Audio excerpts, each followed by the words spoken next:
So we are going to start with the geography chapter, chapter 4, air. So you can find air all around yourself, right?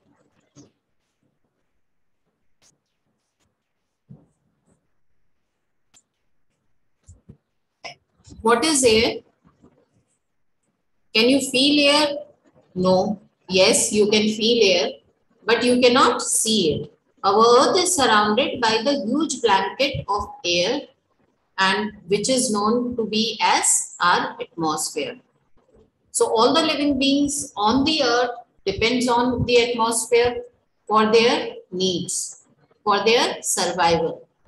Now this when I'm saying survival, which means कि आप लोग सांस लेते हैं तो आपको oxygen चाहिए होती है, वो आपको कहाँ से मिलती है? एटमॉस्फेयर से मिलती है, और ये एटमॉस्फेयर में ऑलरेडी प्रेजेंट होती है। इसको किसी ने डाला तो नहीं है, ये तो ऑलरेडी वहां पर होती है, हम तो सिंपल सांस ले रहे हैं। ऐसा तो नहीं है कि हम उसको डालते हैं। क्या कोई उसको डालता है? नहीं डालता है, अपने आप से ऑलरेडी अवेलेबल है। और केवल ह्यूमन बींग्स ही नहीं, एनिमल्स भी आराम से इस ऑक्सीजन को लेते हैं for their survival. It provides us the air we breathe and protect us from the harmful effects of the sun rays. Sun rays से भी जो उसके harmful effect होते हैं, उससे भी हमें ये एटमॉस्फेयर बचाने का काम करता है। अच्छा, एटमॉस्फेयर में बहुत सारी गैसेस होती हैं, आपको पता है ना? ऑक्सीजन के अलावा भी बहुत सारी गैसेस हैं जिसके बारे में हम इस चैप्टर में पढ़ने वाले हैं। और ये जो गैसेस होती हैं, ये गैसेस हमें बहुत सारे harmful effect of sun rays से बचाती हैं। अगर हमारे पास ये ब्लैंकेट एटमॉस्फेयर का नहीं होगा तो क्या हो जाएगा? तो हम गर्मी दिन के टाइम में बहुत ज्यादा हीट फील करेंगे और रात के टाइम में बहुत ज्यादा ठंड महसूस करेंगे। Without this blanket of protection we would be baked alive by the heat of the sun during day and frozen during night. So it is this mass of air that has made the temperature on the earth livable. इस atmosphere की ही वजह से हम अर्थ पे इतने comfortably रह पा रहे हैं।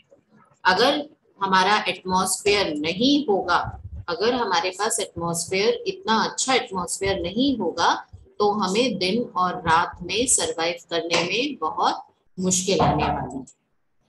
अब ये एटमॉस्फेयर बनता कैसे है? क्या क्या है एटमॉस्फेयर में हमारे? आप इस पिक्चर को देख रहे हैं। इस पिक्चर में आप देख रहे होंगे कि हमारे पास नाइट्रोजन 78% है, जबकि कार्बन डाइऑक्साइड 0.03% है और ऑक्सीजन 21% है। हम इनहेल क्या करते हैं? हम जब सांस लेते हैं तो हम क्या इनहेल करते हैं? हम ऑक्सीजन इनहेल करते हैं और CO2 को एटमॉस्फेयर में छोड़ते हैं। हमारे पास और भी अदर गैसेस हैं, जैसे ऑर्गन 0.93% है और बहुत सारी थोड़े अमाउंट में गैसेस मौजूद हैं, जैसे हीलियम, ओजोन, आर्गन। ये भी थोड़ी थोड़ी मात्रा में, थोड़े थोड़े अमाउंट में एटमॉस्फेयर में प्रेजेंट हैं।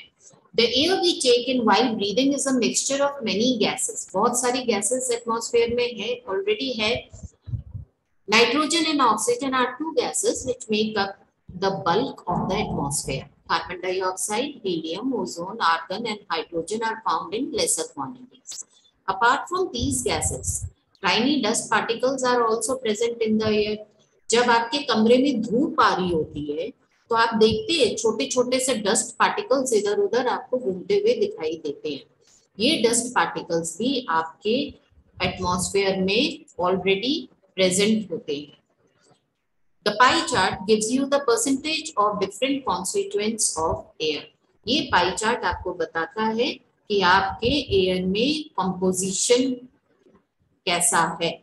आप ये वाला पाई चार्ट अपने कॉपी में ड्रॉ कीजिएगा। नाउ हम इंडिविजुअली सभी गैसेस के बारे में बात करेंगे। सबसे पहले हम नाइट्रोजन लेते हैं। नाइट्रोजन आपने देखा था 78% के आसपास हमारे एटमॉस्फेयर में अवेलेबल है। बट नाइट्रोजन जो है क्या हमारे लिए यूजफुल होती है? Nitrogen is the plentiful gas in the air.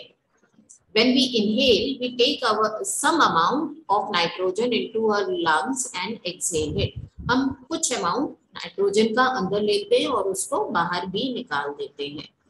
पर केवल अर्थ पे ह्यूमन बींग्स को नहीं रहते, और भी एनिमल्स रहते हैं, और भी प्लांट्स रहते हैं। तो ये जो प्लांट्स हैं इनके लिए बहुत इंपॉर्टेंट होती है नाइट्रोजन। और ये प्लांट्स नाइट्रोजन को कैसे यूज कर पाते हैं? इनके नोड्यूल्स में, इनके रूट्स में एक बैक्टीरिया होता है जो इस नाइट्रोजन को चेंज करता है, so that they are able to use this nitrogen for their proper growth. और इस जब ये नोड्यूल्स जो होते हैं, जिसे हम राइजोबियम कहते हैं, अगर जब हम इसको यूज करते हैं, सॉरी प्लांट्स इनको यूज करते हैं, तब प्रॉपर तरीके से नाइट्रोजन का यूजेज प्लांट्स के लिए हम देख सकते हैं। But plants need nitrogen for their survival. They can not take nitrogen directly from the earth, from the air. Directly air से नाइट्रोजन प्लांट्स नहीं ले सकते। जैसे हम तो सांस लेके अंदर ले सकते हैं ना, अंदर चली जाती है, बट प्लांट्स ऐसा नहीं कर पाते। उनको ये स्पेशल बैक्टीरिया जो है उसके हेल्प से ही वो इसको यूज कर सकते हैं। Bacteria that live in the soil and roots of some plants take nitrogen from the air and change its form so that the plants can use it. ये जो बैक्टीरिया होता है ये बहुत ही इम्पोर्टेंट होता है, किसके लिए? प्लांट्स के लिए।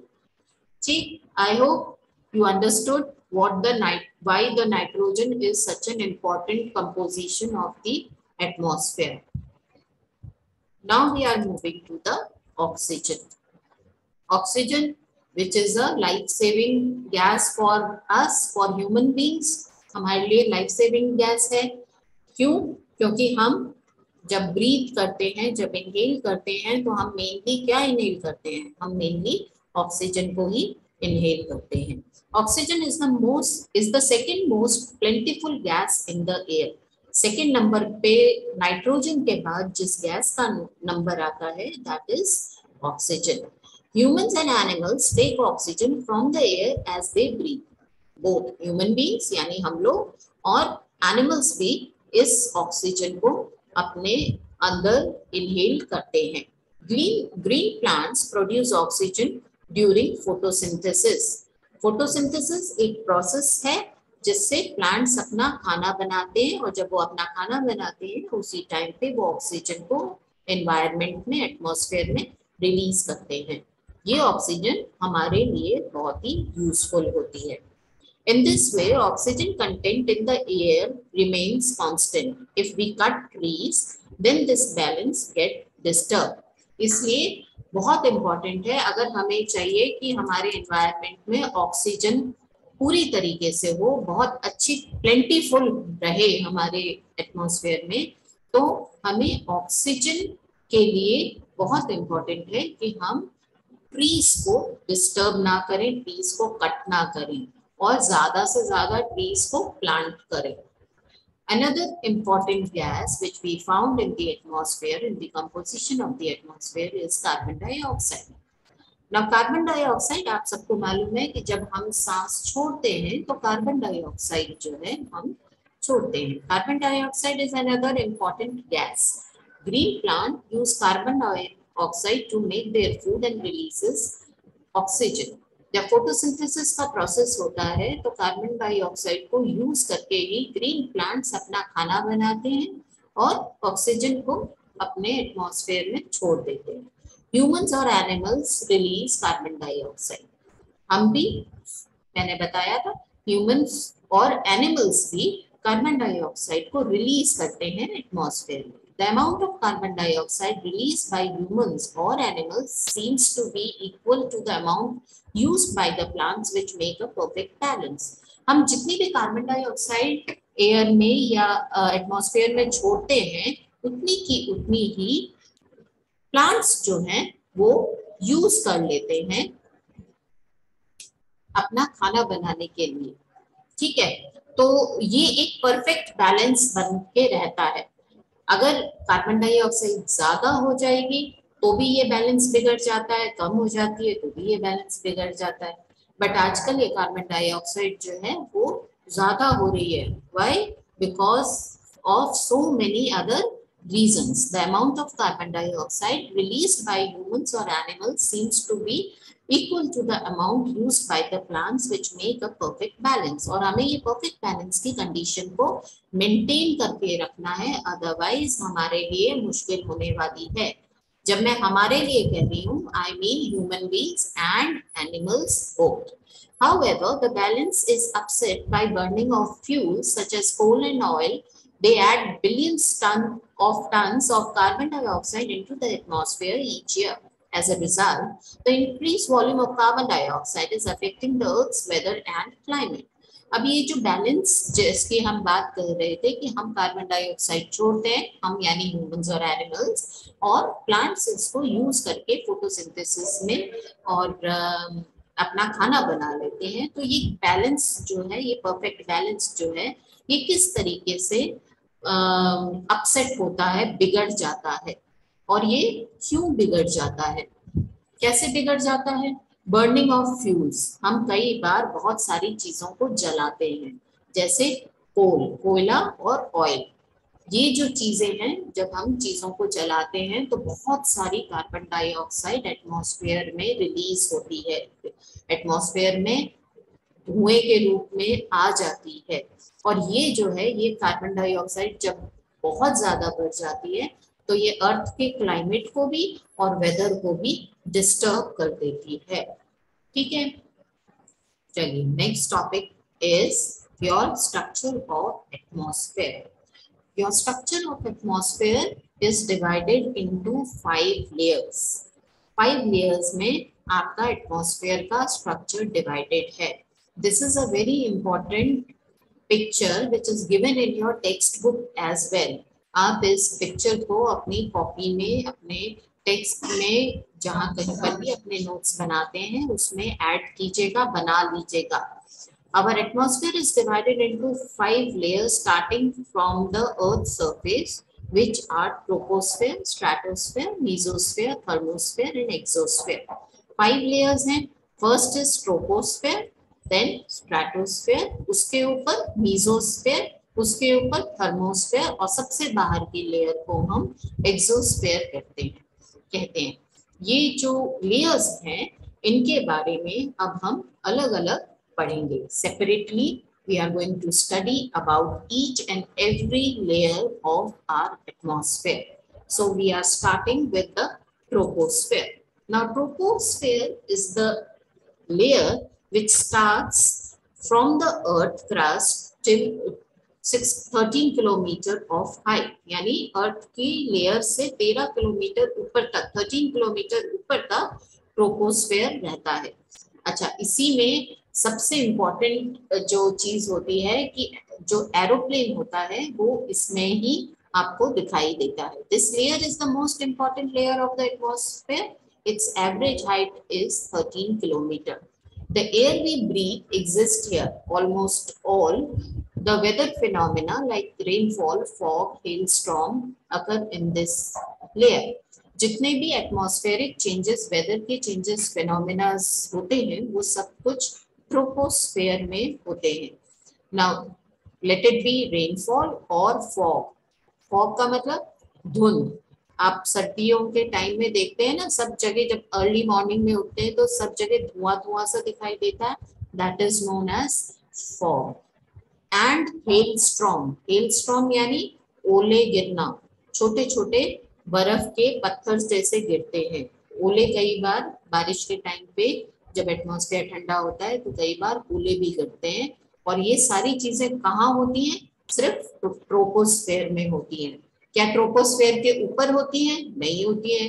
ट्रोपोस्फेयर के नीचे कोई और लेयर है नहीं कि उसमें हो जाए। तो सबसे ज्यादा जो वेदर या जो एटमॉस्फेयर की वेदर की कंडीशंस जो होती हैं वो चेंज कहाँ होती हैं?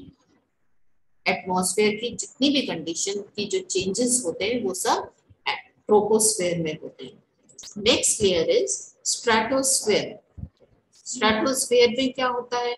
Above the troposphere the layer is stratosphere. It extends up to 50 kilometre. कहाँ तक है? 13 किलोमीटर तक तो हमारी ट्रोपोस्फेयर है और उसके 50 किलोमीटर आगे तक स्ट्रेटोस्फेयर है.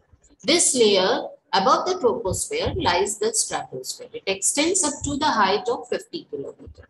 This layer is almost free from cloud and associated weather phenomena, making conditions most ideal for flying aeroplane. जो एरोप्लेन उड़ते हैं एक जगह से दूसरी जगह जब भी जाते हैं उड़ते हैं तो वो कौन सी लेयर को यूज करते हैं, वो स्ट्रेटोस्फेयर को यूज करते हैं. तो ट्रोपोस्फेयर में हमें एरोप्लेन दिखाई देते हैं और स्ट्रेटोस्फेयर में उड़ते हैं. ये क्या बात हुई? ट्रोपोस्फेयर में जब एरोप्लेन ऊपर जा रहा होता है तब हमें दिखाई देता है, बट जब वो ट्रैवल कर रहा होता है, फॉर एग्जाम्पल बीकानेर से दिल्ली ट्रैवल कर रहा है, तो वो कौन सी लेयर में ट्रैवल करेगा? वो स्ट्रेटोस्फेयर में ट्रैवल करेगा. One important feature of stratosphere is that it contains a layer of ozone gas. We have just learned about it protects us from the harmful effect of the sun rays. जो ozone gas है वो stratosphere में मिलती है. Ozone layer जो है वो stratosphere में मिलती है. आप इस एरिया में भी देख सकते हैं, मैंने थोड़ी सी ओजोन लेयर को दिखाने की कोशिश की है.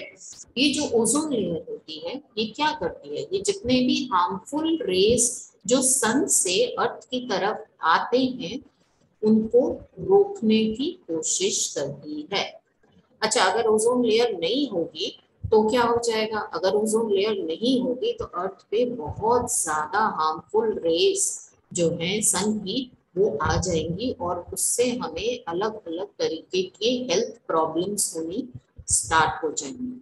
सो जो स्ट्रेटोस्फेयर में ओजोन लेयर है, this is the very important layer of the atmosphere which help us to get rid of the harmful rays of the sun rays. तो ये जो harmful effect of the sun rays, जो harmful effect है sun raise की, उनसे हमें बचाने का काम करती है कौन? Ozone layer. ठीक है, और ओजोन लेयर कहाँ मिलती है? स्ट्रेटोस्फेयर में. Next layer is mesosphere. This is the third layer of the atmosphere. It lies above the stratosphere and it extends up to the height of 80 kilometre. Stratosphere के ऊपर की जो लेयर है जो 80 किलोमीटर तक है, दैट इज मेसोस्फेयर. मेसोस्फेयर में सबसे बड़ा काम जो होता है वो ये होता है कि जितने भी स्पेस से मीटेओराइट्स आते हैं. मीटेओराइट्स क्या होते हैं? जो बड़े बड़े पत्थर के टुकड़े जो अर्थ की तरफ आ जाते हैं. क्यों आ जाते हैं? क्योंकि आपको पता है कि अर्थ के पास ग्रेविटेशनल फोर्स होता है. ये ग्रेविटेशनल फोर्स उनको अपनी तरफ अट्रैक्ट करता है. जब ये मीटेओराइट्स अर्थ के पास से गुजर रहे होते हैं, because of the gravitational force they come to the atmosphere of the earth. तो अगर ये आके ऊपर से हमारे ऊपर गिरेंगे तो हमें बहुत चोट लगने वाली है. तो हमारी जो मेसोस्फेयर लेयर होती है वो क्या करती है? इन बड़े बड़े या छोटे छोटे पत्थरों को, मीटेओराइट्स को यहीं पर जला देती है. तो जब वो जल जाते हैं तो फिर नेचुरली हम सेव हो जाते हैं, हमारे ऊपर कोई भी आसमान के ऊपर से पत्थर नहीं गिरता. पर अगर ये मेसोस्फेयर में नहीं जलते हैं तब ये अर्थ की क्रस्ट तक, अर्थ तक पहुंच पाते हैं. यूजुअली सारे जो मीटेओराइट्स होते हैं वो इस लेयर में जल जाते हैं. Then the next layer is thermosphere. Now thermosphere जो है ये बहुत ही important layer है एटमॉस्फेयर में. अब ये क्यों important layer है, आओ इसको देखते हैं. In thermosphere temperature rises very rapidly with increasing height.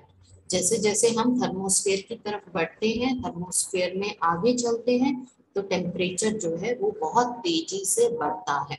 अच्छा, इसी लेयर का एक और पार्ट है जिसे हम आयनोस्फेयर भी कहते हैं. इसकी लिमिट क्या है? इसकी लिमिट है 80 to 400 किलोमीटर. यानी ये लेयर जो है वो काफी बड़ी है और ये काफी इम्पोर्टेंट भी है. क्यों इम्पोर्टेंट है? This layer helps in radio transmission. In fact, radio waves transmitted from the earth are reflected to the earth by this layer. यहाँ पर बहुत सारे स्पेस स्टेशंस मौजूद हैं. आप ये देख रहे हैं इंटरनेशनल स्पेस स्टेशंस. अब ये क्या करते हैं? ये जो भी आपके रेडियो वेव्स अर्थ से स्पेस में जाती है वो क्या करते हैं, वो रिफ्लेक्ट करते हैं, उनको रिफ्लेक्शन मतलब वापस भेजते हैं। किधर वापस भेजते हैं, अर्थ की तरफ वापस भेजते हैं। अच्छा, ये रेडियो ट्रांसमिशन जो है क्या ये हमारे लिए इम्पोर्टेंट है? Yes, it is very important. कैसे इम्पोर्टेंट है, आपने कभी इसको देखा है, कभी इसको फील किया है? हाँ, आपने इसको रेडियो, आपने रेडियो सुना है। रेडियो की जो वेव्स होती हैं वो इसी इंटरनेशनल स्पेस स्टेशन से रिफ्लेक्ट होते होते हुए थर्मोस्फेयर से रिफ्लेक्ट, थर्मोस्फेयर जो है उसको रिफ्लेक्ट करके वापस अर्थ की तरफ भेज देता है। इसी की वजह से हमारा रेडियो और टीवी दोनों ही अच्छे से हमें दिखाई और सुनाई देते हैं। The next and the last layer in the atmosphere is exosphere. Exosphere जो लेयर है वो सबसे टॉप मोस्ट लेयर है, सबसे ऊपर की लेयर है। एक्सो मतलब सबसे ऊपर। The uppermost layer of the atmosphere is known as exosphere. This layer has very thin air. जैसे जैसे हम ऊपर जाते जाते हैं वैसे वैसे एयर की क्वालिटी जो है वो बहुत थिन होती जाती है। Light gases like helium and hydrogen float into the space from here. यहाँ पर कुछ गैसेस लाइक हीलियम और हाइड्रोजन जो है वो स्पेस से इस लेयर में आ जाती है। ठीक है, सो ये हमारा पांचों लेयर्स थी किसकी, एटमॉस्फेयर की। आपको इनके नाम और ये क्यों इम्पोर्टेंट है और ये क्या काम करती हैं और ये कितने दूर तक होती हैं ये सब याद रखना है। और ये बहुत ही इम्पोर्टेंट होता है जब हम कोई भी एग्जाम या कोई भी टेस्ट देते हैं। Okay, now next topic which we are going to take up is weather. Now what is weather? आप कई बार देखते हो ना, ओफो आज तो वेदर बहुत गर्म है या आज तो वेदर बहुत अच्छा है, बहुत सुहावना मौसम है। What is this मौसम? Weather is the state of atmosphere including temperature, atmospheric pressure, wind, humidity, precipitation and cloud cover. अब वेदर जो है वो आपके पूरे एटमॉस्फेरिक कंडीशन को बताता है। कैसे बताता है कि कितना टेम्परेचर है, कितनी गर्मी है, कितनी हवा है, कितनी ह्यूमिडिटी है, कितने में क्लाउड्स हैं या नहीं है। ये सारी चीजें जो मिलके वेदर को डिफाइन करती हैं, वेदर को बनाती हैं। अच्छा, वेदर जो है वो केवल एक ही जगह के से कैसे बनता है, वो आपने ग्लोब देखा होगा। ग्लोब में और आपने अलग अलग लाइंस पढ़ी होंगी, जैसे इक्वेटर पढ़ी होगी, लैटिट्यूड्स ऑल्टीट्यूड्स पढ़ी होंगी। ये सारी चीजें मिलके एक जगह के वेदर को बनाती हैं। और भी बहुत सारे फैक्टर्स इंक्लूडेड होते हैं वेदर को बनाने के लिए। ठीक है, next your topic is climate. अभी क्लाइमेट क्या होती है? अगर मैं कहूँ आज की क्लाइमेट कैसी है तो आप कहेंगे, कुछ बच्चे बोलेंगे बहुत गर्मी है मैम, कुछ बोलेंगे नहीं मैम बारिश जैसा लग तो रहा है। तो क्लाइमेट बारिश के बाद तो अच्छी हो जाएगी, है ना। तो क्लाइमेट जो क्या होती है वो ये है कि वेदर, जो हमारे यहाँ वेदर है उसको हम काफी लंबे पीरियड तक ऑब्जर्व करते हैं और फिर हम ये कहते हैं कि इस जगह की क्लाइमेट बहुत ज्यादा हॉट है या कोल्ड है या मॉडरेट है। मॉडरेट मतलब ना बहुत ज्यादा ठंडी ना बहुत ज्यादा गर्म। तो weather can change from hour to hour, day to day, month to month, or even year to year. Whereas climate is the long-term pattern of a weather in a particular area. जो weather है वो तो बहुत लंबे time तक कैसा मौसम रहता है वो डिफाइन करता है, बट जो क्लाइमेट होती है वो हर घंटे कुछ ना कुछ एटमॉस्फेयर में चेंजेस आते रहते हैं। अब आप भी देख रहे होंगे आजकल के मौसम में कभी कभी तो बारिश हो रही है, कभी कभी धूप निकल रही है, कभी कभी बहुत चिपचिप लगता है। तो ये हमारी क्लाइमेट को डिफाइन करता है। ओके, सो हम नेक्स्ट जो चीज पढ़ेंगे वो पढ़ेंगे वेदर इंस्ट्रूमेंट्स। क्या अलग अलग चीजों को, वेदर के अलग अलग चीजों को नापने के लिए अलग अलग इंस्ट्रूमेंट्स को यूज किया जाता है। जैसे थर्मामीटर यूज करते हैं, और जब आपको बुखार आ जाता है तभी आप थर्मामीटर का यूज करते हैं। थर्मामीटर से क्या नापते हैं? टेम्परेचर को नापते हैं। बैरोमीटर यूज करते हैं। बैरोमीटर एटमॉस्फेरिक प्रेशर को डिफाइन करता है, बताता है। रेन गॉज ये बताता है कि कहाँ पर कितनी बारिश हुई है। तो जो अलग अलग चीजें हैं वो हमें ये बताती हैं कि हम, अब जैसे आज आपने पेपर में देखा होगा कि पर्टिकुलर सिटी में इतनी मिलीमीटर बारिश हुई, वो हम कैसे पता लगाते हैं? इस रेन गॉज से लगाते हैं। विंड वेन, विंड वेन हमें डायरेक्शन देता है कि विंड किस तरफ से, किस डायरेक्शन से किस डायरेक्शन की तरफ जा रही है। So this was the session.